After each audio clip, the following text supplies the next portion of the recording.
अस्सलाम वालेकुम रहमतुल्लाहि व बरकातहू। उम्मीद है कि आप लोग सब ठीक ठाक होंगे, खैर के साथ होंगे। आज भाई गए हुए हैं हरेमल में मछली मारने के लिए। इधर पहाड़ में बारिश होता है तो ये पानी जमा हो जाता है, इधर से नहीं सकता। साल के 12 महीने में इधर पानी होता है वादी में। हरेमल वादी नाम है। ये बंगाली भाई है, इन्हीं के साथ में हूँ पाकिस्तानी गुलाम असगर। आप सबको भाइयों और दोस्त दिखाना चाह रहे हैं कि ये मछली का शिकार किया है। देखिए माशाल्लाह जबरदस्त किया हुआ शिकार। तकरीबन 40-50 किलो मछली मारा है अल्हम्दुलिल्लाह। बारिश का पानी है, कुदरती इसमें मछली होता है,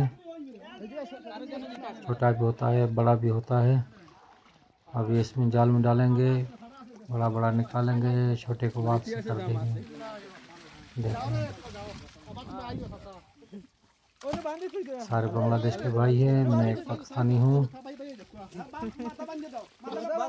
पकड़ेंगे मछली फिर बांटेंगे। सऊदी में भाई मछली भी कुदरती होता है, पहाड़ों के बीच में पानी रहता है। देखिए माशाल्लाह। हमारे चैनल को सब्सक्राइब करें, लाइक करें। शुक्रिया, जज़ाकल्लाह।